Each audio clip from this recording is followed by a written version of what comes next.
On our 10th wedding anniversary, my wife, Victoria Smith, was all over the trending topics, passionately kissing her first love.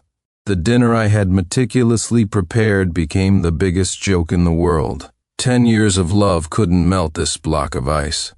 Her first love was back, and without a care for her image or the impact on her corporation, she kissed Ethan Miller at the airport for all to see.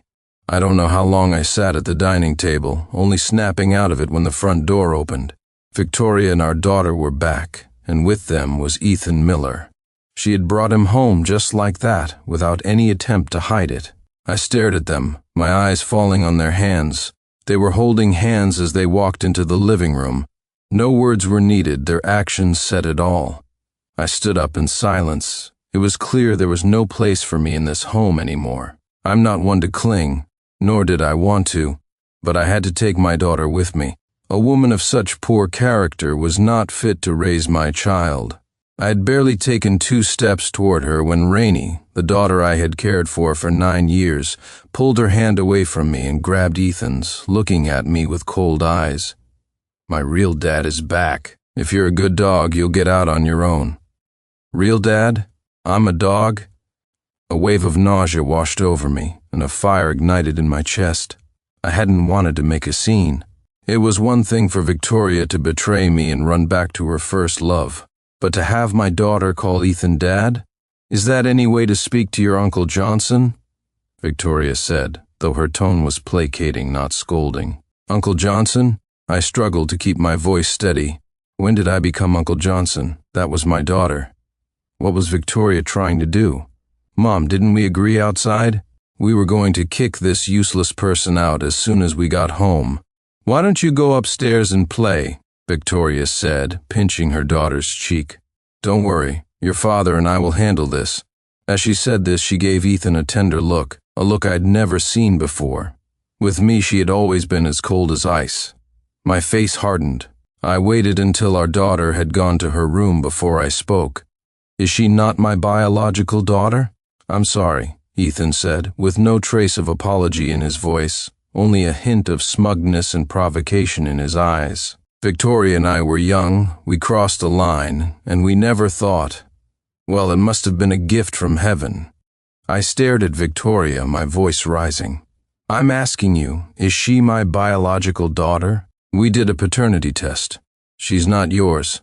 I'll compensate you, she said, her voice calm and methodical, as if money was all that mattered. Compensate me? With what? My expression grew colder. 9 years of my life. You said you were afraid I favored boys and didn't want another child, so I had a vasectomy for you. How can you compensate me for that? Sincere Johnson, watch your tone. Victoria's face turned icy. I've put food on your table and a roof over your head for all these years. You don't get to yell at me in this house. 10 years of marriage, 10 years of devotion to her, 9 years to our child, and she dismissed it so lightly. She provided for me. She was the one who didn't want a nanny, worried they wouldn't care for the child properly. She didn't want to give up her career, so she asked me to be a stay-at-home father. And now it was twisted into her providing for me. Even so, I could have accepted it. Feelings fade. But the child not being mine, and for her to say such shameless things. Victoria Smith, oh Victoria Smith, you really think you're something, don't you? Without me silently supporting you, secretly running things behind the scenes, you wouldn't be the president of a corporation. Your company would have gone under years ago, provided for me. Everything you have I gave to you. And since that's the case, I'll take it all back. Seeing my silence, she placed a bank card on the table. There's $1 million in there. It's enough for you to live comfortably. Be decent, pack your things, and leave. You think money can fix this? Not enough? Victoria's indifferent gaze fell upon me. She took out another card. This one has $5 million. If you want it, you have to publicly admit to having an affair. I've already picked out the person. As long as you confess to the media, the $5 million is yours. I walked over and snapped both cards in half. Victoria Smith, you underestimate me. This isn't over. Her face was a mask of cold fury. She poked me in the chest with her finger. You'd better think about who you're dealing with before you act. I'm giving you a chance to leave with dignity. If you refuse, don't blame me for what happens next. What happens next? My heart felt like it was bleeding. This is what I get for all my years of devotion? Even a block of ice should have melted and gained some warmth after all this time. But she remained so cold toward me. Victoria, calm down. After all, Sincere has been taking care of our daughter. If not for my sake, then for hers. Ethan stepped in, playing the peacemaker. He put his hand on my shoulder, not in a friendly gesture, but like an elder lecturing a junior. He looked at me. Sincere, I'm sorry about what happened with Victoria, but as a man you need to look forward. You can't force love. Who do you think you are trying to play the good guy here? I said, slapping his hand away. Ethan stumbled back and hit the wall. Victoria, it's not Sincere's fault. I just lost my footing, he said, his face contorted in pain as he deliberately crouched down. Are you okay? Victoria rushed to his side. You bully, don't you dare hurt my daddy. My daughter charged at me, grabbed my arm and bit down hard. A sharp pain shot through my arm. She showed no mercy, tearing a piece of flesh from my arm. Pain. It was an agonizing pain, but it was nothing compared to the emotional damage. Bitterness filled me. From changing diapers and mixing formula to every late night and every fever, I was the one who cared for her. The first word she ever spoke was Dada, but as she learned to talk, after Victoria started taking her out on weekends, things began to subtly change. Victoria showed me no respect at home, and gradually, the child followed suit, and I wasn't allowed to discipline her. I always believed that kindness would be met with kindness, that a heart of flesh could be moved. Now I see how wrong I was. Perhaps Victoria had been telling the child for years that I wasn't her real father. I never imagined a child so young could be such a good actress. Blood trickled down my arm and dripped onto the floor. No one noticed. No one cared. Victoria and the child were gathered around Ethan, fussing over him. There was no longer a place for me in this home. I turned and walked toward the door. Starting tomorrow, I would make Victoria Smith understand that every action has a price. Stop, Victoria's cold voice cut through the air before I could leave. Apologize to Ethan. It's fine. It's just a small scratch. It's just... Ethan caressed his watch with a pained expression. It's a shame about this watch you gave me. Remember, you bought it for me 6 years ago when you brought our daughter to see me for the first time. It has great sentimental value. The ungrateful brat snarled at me.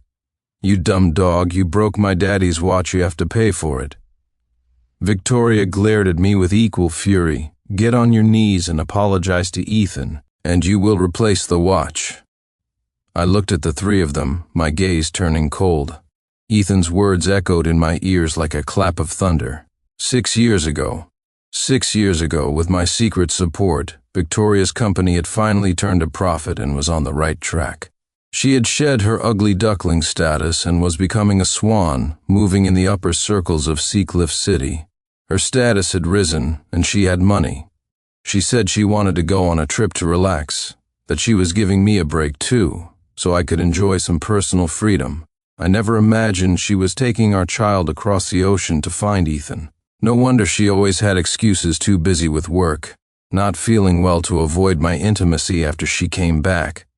It was just like they say online, her hot and cold behavior was because she had someone else. And to think I was worried about them traveling alone, that I had gone to great lengths to get a blessed pearl bracelet from a master for my daughter to wear for protection. The pearl bracelet. My eyes fell on my daughter's wrist. The bracelet was still there.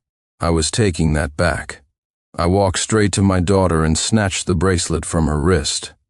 What are you doing? Victoria shouted. Ethan's face also grew cold. Sincere, don't involve the child in our problems. She's young and didn't know better when she bit you.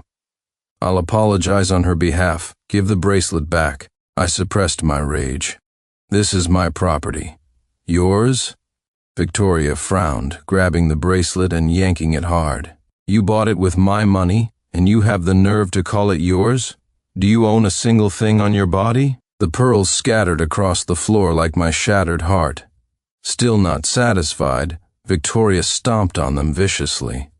I was worried this piece of junk would cause problems on my daughter's wrist. And you're using it as an excuse to bully a child. Are you even human? Dumb dog, Rainey yelled, stomping on the pearls before running to Ethan's side. Daddy, that dumb dog's eyes were so scary just now. I'm scared. She started to sob. You wretch, I wouldn't dare lay a finger on my precious daughter, and you think you can scare her? Victoria slapped me across the face, and Ethan finally saw his chance. He had been waiting for a justifiable reason to act.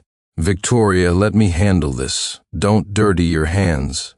He stepped in front of me, his eyes cold. Victoria and I have been trying to talk to you reasonably. We even offered you compensation. But you're just making a scene and bullying my daughter. Today, you will apologize to my daughter. The ungrateful brat stared at me venomously. And you have to apologize to my daddy. And pay for his watch. She kept calling him daddy, each word a stab to my heart. Apologize. Right now, Victoria commanded coldly, or you won't live to see tomorrow. You started this. I'll finish it. I pieced together my broken heart, my gaze becoming calm. An apology was due and justice would be served. I was rough just now, and I scared the child. My eyes fell on the ungrateful brat. I'm sorry.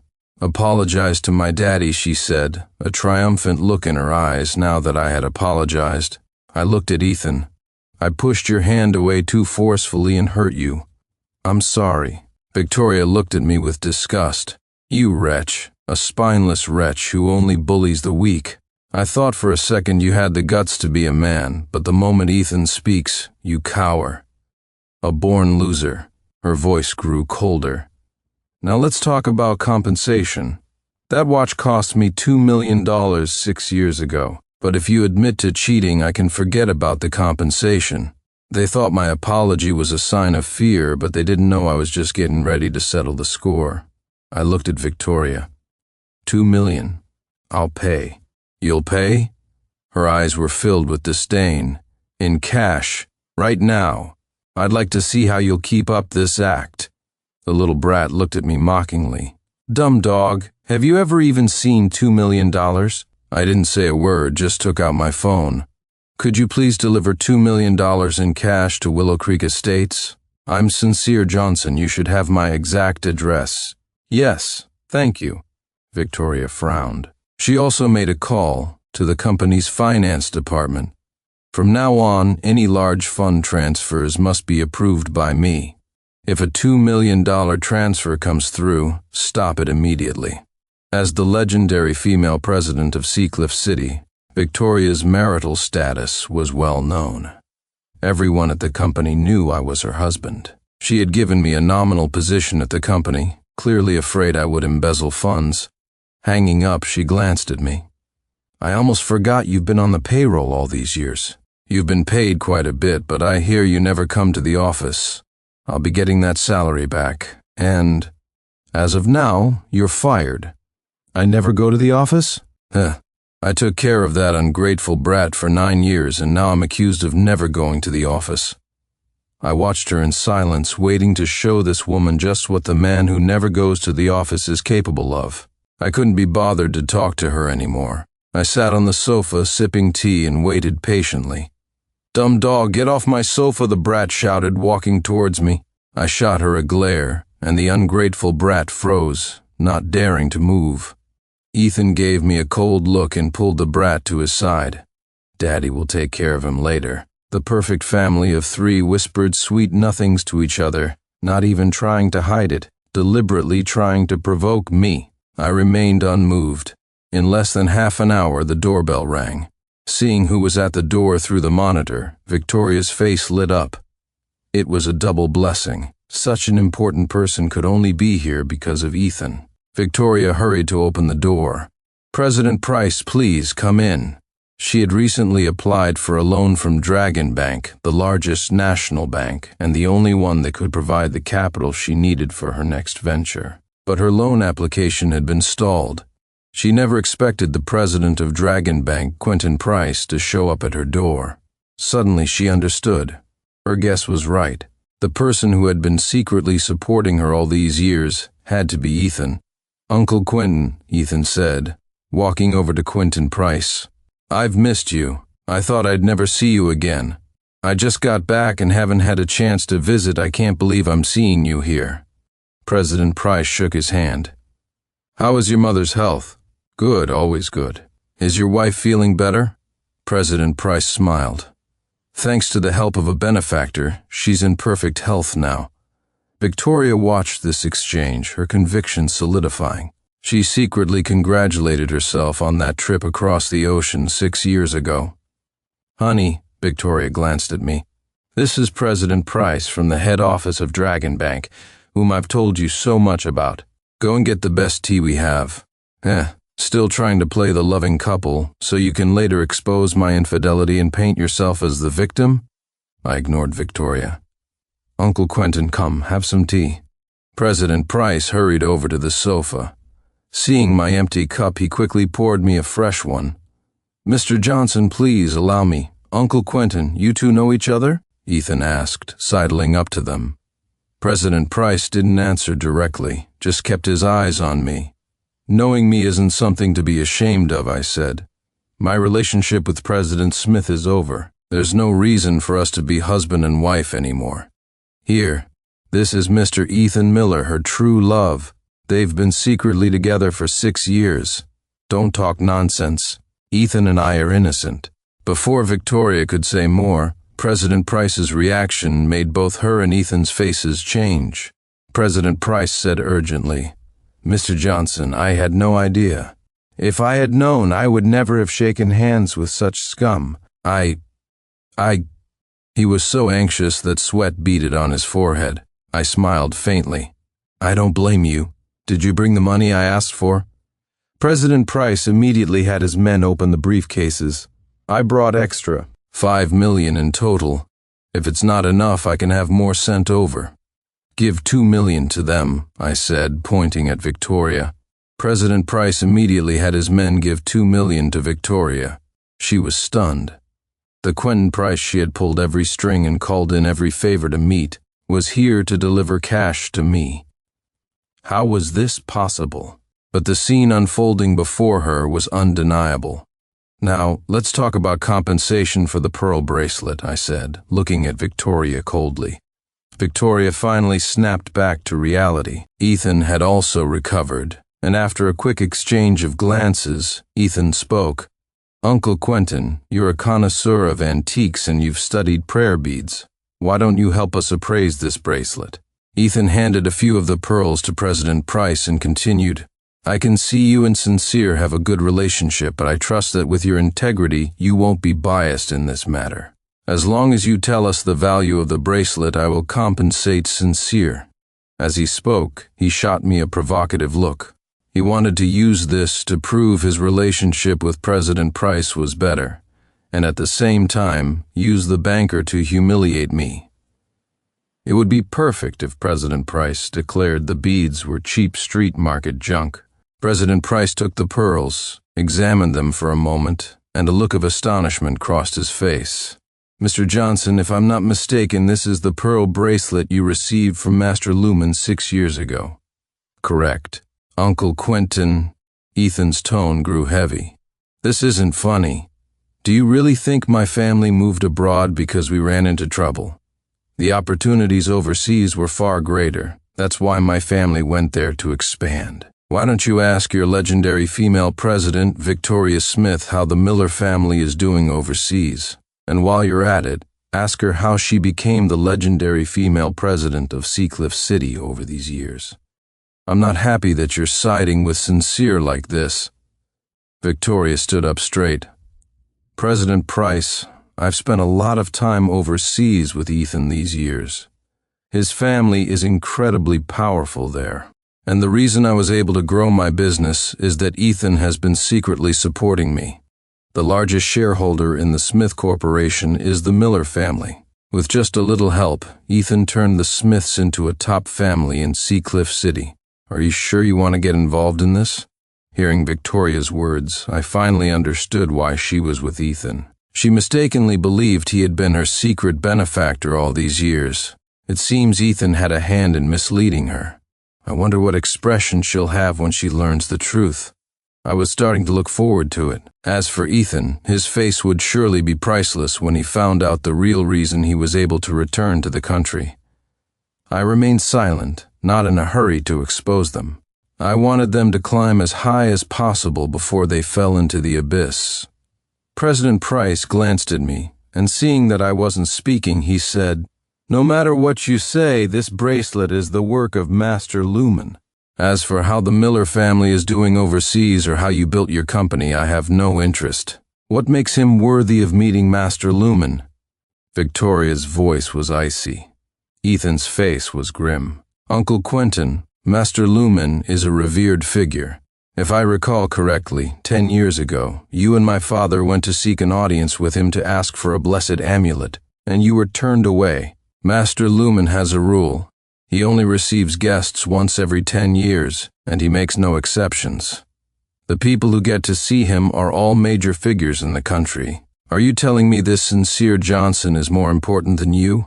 In front of Mr. Johnson, I am not even worthy of tying his shoes," President Price said frankly. Ethan sneered. "Uncle Quentin, when the tree falls, the monkeys scatter. When the wall falls, everyone pushes. It's a timeless truth. You used to flock to my family, and now you're helping this piece of trash against me. Since you're so sure this is the work of Master Lumen, why don't you invite him here? If you can actually get him to come, I'll pay whatever compensation is required." Ethan's gaze grew colder as he stared at me. "But if you can't get him here, then even with President Price present, you will kneel and apologize to me today. And the compensation for the watch will no longer be the original price. It was a gift from Victoria, it has sentimental value, and it's a 6-year-old model. It's now a collector's item worth at least $20 million. President Price immediately looked at his subordinate. "Go get the money." "Wait," Victoria spoke up. "I don't need money, and I certainly don't care about $20 million. I want you to replace it with an identical watch, a Patek Philippe, manufactured 6 years ago. I'll make 2 calls." I took out my phone. First, I called Master Lumen. "Master, I've run into a little problem here. Could you please come over? You know the address, right? Good. I'll wait for you." After ending the call with Master Lumen, I called the Patek Philippe main store in Seacliff City. "This is Sincere Johnson. Please send a professional to my location. A watch has been damaged and needs to be assessed." Then I made another call. "Bring me all the Patek Philippe watches from my collection that were manufactured 6 years ago." Ending the calls, I looked at Victoria and Ethan. "Just wait. Half an hour at most. Such a show-off. Let's see how you'll clean up this mess in half an hour." In less than 10 minutes, a car pulled into the villa's driveway. When they saw the person getting out, Victoria and Ethan were stunned. Master Lumen walked into the living room, hands clasped together. "Patron Johnson, what a coincidence. When you called, I was already on my way. Today is your 10th wedding anniversary with Patroness Smith. You said you wanted to give her a surprise, so I've specially prepared 3 blessed amulets as a gift." What Victoria stared at Master Lumen in disbelief. "Master Lumen, are you sure you have the right person? You prepared a gift for Sincere Johnson?" "No. It's a gift for both Patron Johnson and Patroness Smith and for your daughter." "You're too kind," I said, inviting Master Lumen to sit. "Now Victoria Smith is no longer worthy of being my wife, and this ungrateful brat is not of my blood. I've asked you here today for a favor. This," Master Lumen looked at Victoria and the brat with a sigh. "Patron Johnson, please just tell me what you need." I looked at Victoria and Ethan. "Do you still need Master Lumen to personally tell you the origin of the prayer beads?" Ethan snorted. "So what if it's Master Lumen's work? It has a price. Name it, I'll pay." "I don't need money either. I want an identical bracelet." Victoria glared at me. "You damaged Ethan's watch first. You replace his watch with an identical one, and we'll replace your bracelet with an identical one." She was fearless. There was no such thing as an identical item in the world. Even if it went to court, it would end with a monetary settlement. Even Master Lumen's work had a price. and she didn't lack money. Just as she finished speaking, someone else arrived. It was my butler, and he had brought my watch collection. There were over 100 of them, all displayed before Victoria and Ethan. They knew their luxury goods, and their eyes lit up when they saw the watches.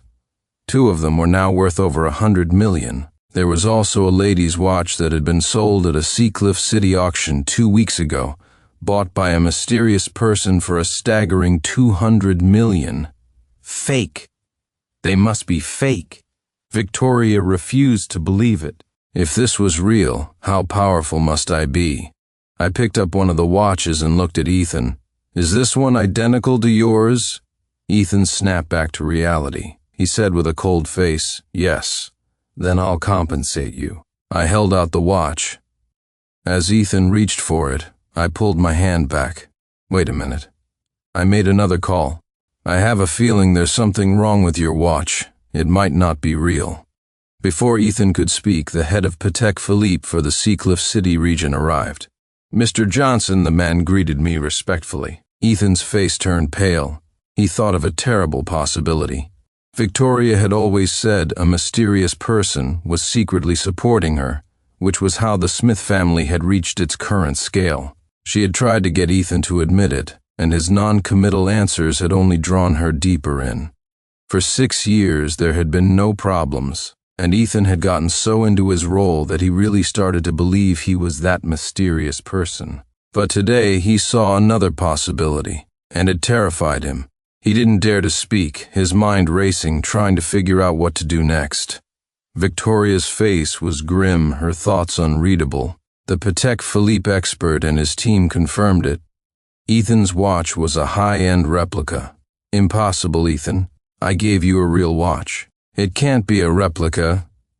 Ethan didn't dare to respond to Victoria's words. He had secretly sold the real watch long ago. The prosperity Victoria saw when she visited him overseas was a sham, a stage he had paid actors to set up to make her believe the Miller family was powerful. In reality, the Millers were on the brink of ruin. He had been so eager to take my watch just now so he could sell it. I stared at Ethan. Mr. Miller, how much compensation are you asking for? Ethan had lost all his earlier arrogance. 2,000. I bought it for 2,000. Mr. Johnson, I was angry earlier and said some things I shouldn't have. Please don't take it to heart. I counted out $2,000 and gave it to him. Ethan wanted to retreat. He wanted to run. I saw right through him. Mr. Miller, now let's talk about compensation for your daughter biting me and your wife destroying my prayer beads. I understand now, Victoria suddenly said, her eyes sweeping over everyone in the room. I understand everything. Sincere Johnson, today I have to settle the score with you. I'm calling the company right now. Every penny you've embezzled you will return. It's true what they say. It's hard to guard against a thief in your own house. You used company money to befriend President Price and Master Lumen, and you secretly bought all these luxury watches. You will not only return the money, but you will also face legal consequences. I leaned back on the sofa, looking at the woman I had spent 10 years with. I thought back to when we first met. If I hadn't been fighting with my family, our paths would never have crossed. And because of that fight, even as she grew colder towards me, I held on to this marriage. And of course, there was the bond with our daughter. I wanted to prove myself. My father had told me that love without a financial foundation was bullshit, and that I should accept an arranged marriage. I refused and left the family. I built my own capital from scratch, helped Victoria start her successful business. At that time, my father found me again. He made a deal with me.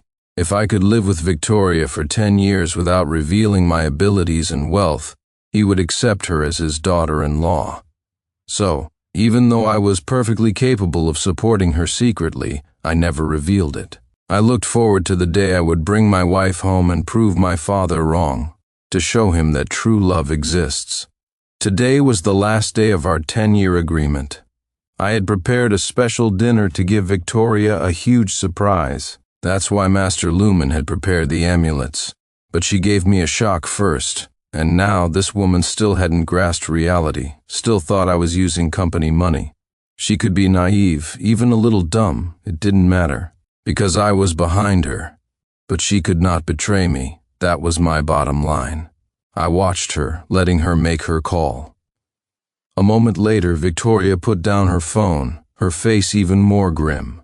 "Sincere Johnson, you've covered your tracks well. I won't pursue the money you took before. From now on, we have nothing to do with each other. I can't replace the prayer beads with an identical set.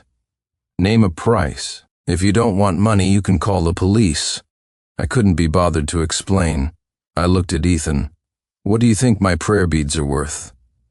Ethan saw his chance. Right now he was desperate for an opportunity to prove his worth to me. He said eagerly, "A prayer bracelet personally blessed by Master Lumen is priceless. But if you have to put a price on it, there is a precedent. 12 years ago, Master Lumen held a charity auction. A similar bracelet was sold for $100 million. President Smith, I think a compensation of $100 million to Mr. Johnson is reasonable." Victoria frowned. She sensed the change in Ethan, but she didn't think too much about it. "Since you've said so, then we'll pay him $100 million today." "It's not that I've said so," Ethan explained hastily. "This is the compensation Mr. Johnson deserves." Victoria still didn't see the problem with Ethan's attitude. She just thought it was another one of his tests, like all the times he had asked her for money over the years. These were all his tests. She knew that once she passed, Ethan would officially admit his identity as the mysterious shareholder, and he would bring her and their child even greater opportunities. Victoria looked at me. "I'll have the finance department transfer the money to you right now. But this money won't be easy to take. From now on, you are an enemy to me and Ethan. Believe me, you will have no place in Seacliff City. Let's not talk about the future. Are you planning to use company funds to pay me?" My gaze towards her had lost all its former gentleness. "Do you think you have that authority? As the president of the Smith Corporation, I can move not just 100 million, but 800 million, or $1 billion if I want. You won't get to laugh at me over something like this." "Then try," I said faintly. Victoria immediately called the finance department. "What did you say?" Her voice changed. "The chairman has ordered a full financial audit, and all funds are frozen?" Panic began to set in. The mysterious chairman had never shown his face in 6 years, never interfered, giving her full authority to run the company. The most the chairman ever did was bring in profitable projects. Now this hands-off chairman was suddenly ordering an audit. "Fine, I understand." Victoria hung up. She had been scared for a moment, but soon her worries vanished. She walked over and took Ethan's hand. "Ethan, I was wrong. I shouldn't have agreed to the 100 million. Even if we have to pay, I should have gotten your approval. So that's why your attitude changed. You were playing the fool to catch the wise." In that moment, Victoria thought she understood everything. Ethan's sudden change in attitude, his apparent fear of me, it was all an act to give me hope before crushing me completely. That's what she believed. She was sure that Ethan had used the audit to signal this to her. Luckily, she was smart enough to figure it out, she thought with relief. But Ethan snatched his hand away. "I am a fool, a real pig." Ethan knew about the mysterious person, the chairman who hadn't interfered for 6 years. But now, with the sudden audit, he was more certain than ever that the mysterious chairman was me. He dropped to his knees with a thud. "Mr. Johnson, I am a pig at your command. Ethan, what are you doing?" "Daddy, why are you kneeling to this dumb dog?" "You idiot," Ethan roared. "I wasn't playing the fool. I don't have the right, Victoria Smith. Do you still not see it? A man like President Price has to respectfully call him Mr. Johnson. A reclusive master like Master Lumen personally delivers gifts. Do you think money can buy that? You betrayed your marriage, and suddenly the corporation is being audited. Do you still not get it? The mysterious person supporting you, the mysterious chairman, the largest shareholder, is the man right in front of you. Sincere Johnson, your lover. Your husband apologized to him. Now him?" Victoria stared at me. "How is that possible? He's just a house husband, a kept man who has less status than a dog in this house." Ethan, a man should not kneel so easily. You're taking this act too far. Stop testing me. I really love you. You're the only one in my heart. I was with Sincere Johnson back then because I found out I was pregnant. I didn't know how to keep the child. I needed someone to take the fall. I needed someone to take care of me. I needed financial support. I had no choice but to be with him. After the child was born, I knew you were secretly supporting me and helped me start the company. The moment the company was stable, I came to find you. I've always listened to you. After we met, I never let Sincere Johnson touch me again. Ethan, how long are you going to test me? I would die for you. The ungrateful brat ran to Ethan's side. Daddy, I can vouch for Mom. Her heart has always been with you. Not a dumb dog like Sincere Johnson. Thump, thump, thump. Ethan slammed his head on the floor until his forehead was bleeding. Mr. Johnson, I was drunk that one time with Victoria Smith. I'm willing to accept any punishment, but I swear to you, for the past 6 years, I never initiated anything. It was Victoria who kept pestering me. I always rejected her. And Rainey, I never wanted her to be born. An ungrateful brat like her deserves to die. Daddy, you don't like me anymore? You bastard, who would like you? Mr. Johnson raised you for 9 years and you show no gratitude. You're just like your mother, an ungrateful wolf. You're both heartless dogs.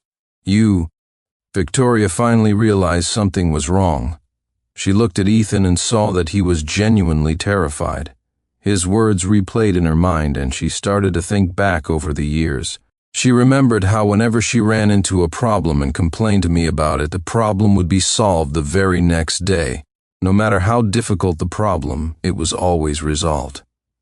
Honey, Victoria walked towards me. Actually, I figured out your identity a long time ago. I was just using Ethan to provoke you, to make you admit it yourself. See? Aren't I smart? She said with a deliberately seductive smile. I can't say if you're smart, but I'm not as stupid as you think. Honey, I was wrong. Victoria knelt. Rainey, come here and apologize to your father. The ungrateful brat scrambled to her knees. Daddy, Mom and I were just joking with you. Please don't be mad, okay? Mr. Johnson, I know you won't believe anything I say now, but everything that happened today was because President Smith asked me to cooperate with her in this act. I smiled. An act, you say? Then let me show you something. I hadn't been idle during their drama. I had been texting people, gathering concrete evidence, flight records for all of Victoria's business trips, where she went, what she did. With money, such things are not hard to find. And I have money, and people. When I displayed the evidence, Victoria's face turned ashen. Isn't it enough that I know I was wrong? You promised to protect me for a lifetime, to tolerate whatever I did.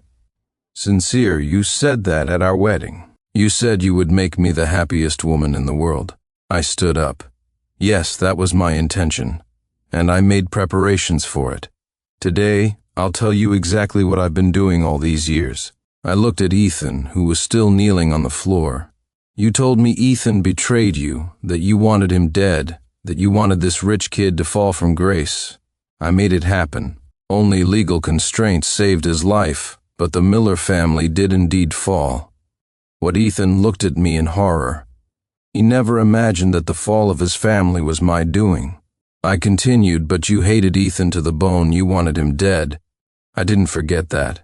So I never stopped investigating his family. And I found some things. Ethan doesn't dare to stay in the country because he has a murder on his hands. For our 10th anniversary, I came up with a plan. I deliberately leaked information to him that the old case was closed, which is why he dared to come back. I was going to give him to you as an anniversary gift.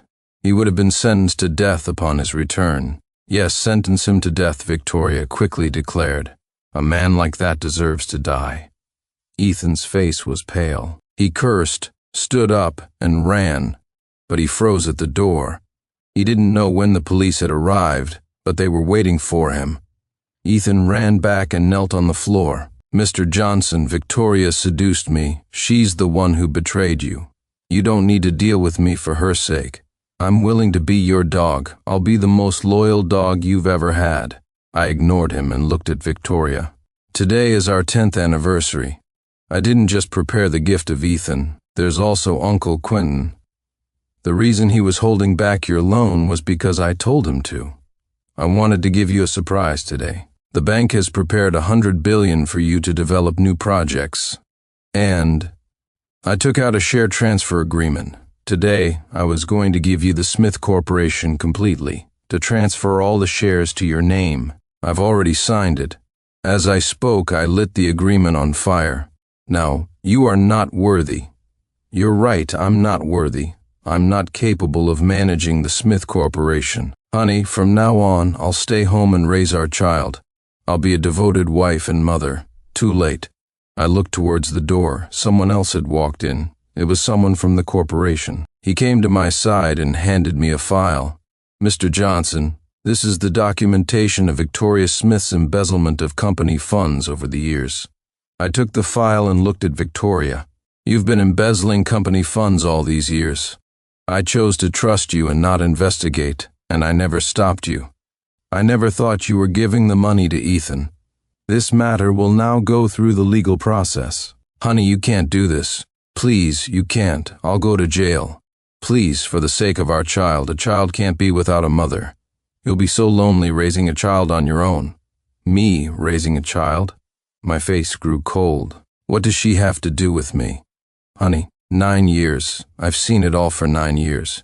You love her so much. It doesn't matter if she's not yours. I know you love this child. Let's give her a complete home, okay? Victoria said, nudging the ungrateful brat. Daddy, I want a complete home. Mommy knows she was wrong. Can you forgive her? It was all that dumb dog Ethan's fault for tricking Mommy, Daddy. I pushed her away. Honestly, from the moment I found out she wasn't mine, I felt disgusted just looking at her. If she wasn't my own, I would have stopped caring for her long ago. Even before Ethan showed up, this ungrateful brat ordered me around. If I dared to discipline her, Victoria would throw a fit. She never saw me as a father, and because of Victoria, I was never able to establish my authority as one. But before, I thought she was my own, that I could win her over with love. Now, there was no need. Uncle Quentin, Master, I'm going home. Would you two like to join me for a meal? They both stood up eagerly, a hint of excitement in their eyes. Given my parents' status, it wasn't easy for them to get an audience. Honey, you had a vasectomy. You can't have children anymore, Victoria shouted at my back. You raised our daughter for 9 years. You must have feelings for her. It's better than adopting. Vasectomy? Just then, a middle-aged man walked into the living room. He walked up to me and kicked me to the ground. I looked at him, annoyed. You won the 10-year bet, and you still kick me? What kind of father are you? If I didn't know the surgeon, you would have really ended the Johnson family line. And you're mad that I kicked you? I froze, a look of surprise in my eyes. Dad, are you saying I'm okay? Of course you are. When Victoria and Ethan saw the man, their faces turned ghostly white. They never imagined that my father was the business tycoon who was constantly in the news. My dad pulled me up. Although you've handled some things foolishly, you've built your own business empire without relying on the family these years. You're my son, after all. Dinner is ready at home, and your mother is waiting. And this time, you're getting married. If you dare to disobey, I'll really find someone to give you a vasectomy. I had lost the 10-year bet. I had to accept it. When I got home, I met the woman I was to be engaged to, Ruby Yates, an heiress from a powerful family who loved to dabble in the film industry and was now the youngest top actress. I had figured something out over the past 10 years. Whether man or woman, everyone looks for something in a partner. Looks, personality, wealth, status. So, it's not shameful to win someone's favor with wealth and status. Seeing this clearly, I accepted the arranged marriage. She was beautiful, and I was rich, and of course I think I'm quite handsome myself. She cleared her schedule and I decided to take a good rest. We got to know each other while traveling the world. She was more interested in the fates of Ethan and Victoria than I was, and always kept me updated. Ethan was sentenced to death. Victoria was sentenced to 7 years for embezzling a huge amount of company funds. The ungrateful brat was sent to an orphanage. I thought Victoria and I would never cross paths again, but while I was still on vacation, I received a video call from her. Victoria had escaped on medical parole. She was standing on the rooftop of the corporation's building, the ungrateful brat by her side. "Honey, I really know I was wrong. Don't marry someone else. Wait for me to get out, okay?" Tears streamed down Victoria's face, but I was unmoved. "Don't hang up. If you dare to hang up, I'll jump with Rainey." "Victoria, we are adults. We have to be responsible for our actions." "Isn't it enough that I know I was wrong?" she screamed hysterically. "It's because of this bastard, isn't it? It's because this bastard isn't yours, right? That scoundrel Ethan is dead, and you still won't forgive me. It must be because of this little wretch. I never should have given birth to her. Kneel and apologize to your father, Victoria. Don't take it out on the child." Half a year had passed since it all happened. I had thought a lot of things through, and I had let go. Was the child at fault? A child is a blank slate at first. The child herself was not to blame. The blame lay with Victoria, who had stained that slate black. As I spoke, I secretly signaled to Ruby. She had already quietly contacted the police. I hoped they would arrive in time to prevent Victoria from making another mistake. "I'm not taking it out on her. It's because of her that you won't forgive me. There's no forgiving or not forgiving in matters of the heart. Even if I forgave you, we could never be together. Not getting back with me means you don't forgive me." Victoria was in a very bad state. "Sincere, I'll ask you one last time. Do you still want me as your wife? I'll be back in the country in 7 days. We can talk then. I want you to answer me now." I was afraid she would do something drastic in her emotional state, so I said patiently, "I'll book a flight right now. I can be in Seacliff City by tomorrow. You still won't forgive me. I know no one will. You hate me as much as I hated Ethan for his betrayal. But I eventually forgave Ethan and even got back with him. Can't you even try? Let me show you my sincerity." Victoria suddenly screamed, and she pushed Rainey off the rooftop. "No one is made of stone." Ruby wiped my tears. "I know you gave instructions to the orphanage, and I know you went to secretly visit Rainey many times." I was silent, but the tears wouldn't stop. Ethan was dead, Rainey was dead, and Victoria had also met her end. A year later, their story was sealed away in my heart. I stood outside the delivery room, waiting anxiously. She's born. It's a girl. Mother and daughter are safe. The weight on my heart finally lifted. My daughter, a daughter who shared my blood, had come into this world. This time, I would never let this blank slate be stained with black, not even a little.